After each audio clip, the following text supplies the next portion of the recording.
a typical warranty and a typical lifetime of a battery in a Tesla is almost around 10 years. So the thing is, it really depends on how you use a battery in an electric vehicle, like how long it would last. Also with your smartphone, it's the same.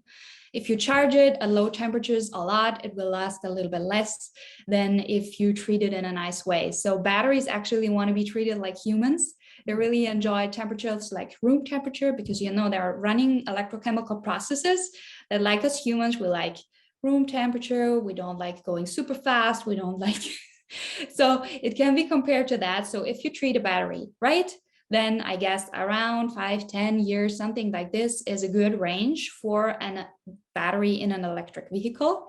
The nice thing or interesting thing that people don't know about very often is that once we say the battery is dead in an electric vehicle, it still has 80% of the capacity. It's just not good enough and high performant enough for the car, but you can still use it. So what I just love seeing, and there will be so much more going on next year or this year and the years later, is reusing these used batteries from electric vehicles and giving them a second life. So taking these and installing them in stationary energy storage systems, complementing a solar system or whatever other needs, and really squeezing out and really maximizing the lifetime of the batteries. This gives them another 10 years. Overall, we're at around 20 years and more. So I would think this is a pretty good lifetime. And are they any more toxic than batteries in internal combustion cars? I would imagine they're larger, more powerful, so perhaps they are. And are they built to last longer because of this concern? So the batteries for all electric cars use a completely different chemistry than the starter batteries in cars. They are more lightweight and they are more energy dense. So this is the reason we're using them. There is a big discussion about the materials, the raw materials used in these batteries, lithium, nickel, cobalt, manganese, all these. And we have to be just careful. How do we handle this? And about the supply chains, we heard a lot of problems in the last year, and we have to think about how much we use from which chemistry, and also to retrieve these materials back through recycling. And while there is lots of rumors and really bad news about that, the industry really wants to take care of that and really does this.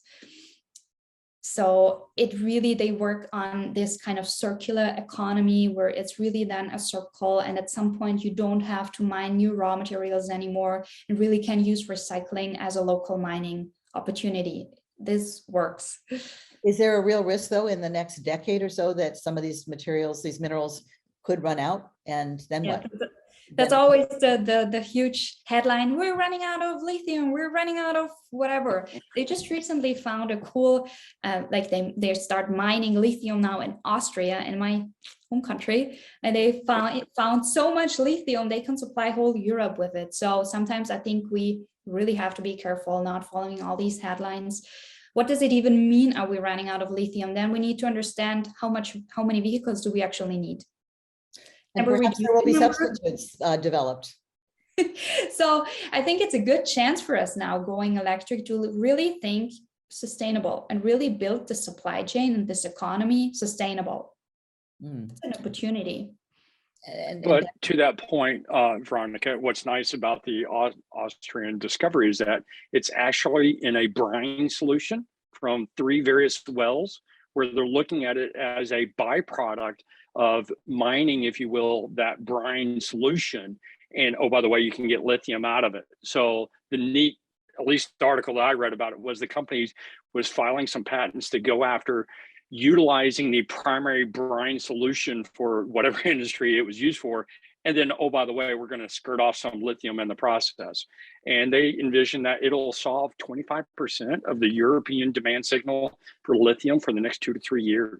And that's just amazing when you look at what's already available and what already exists, to the point that it's just a matter of looking at the same problem set with a different slant, and it can still be good for the environment without tremendously breaking up the environmental constraint and impact of the process.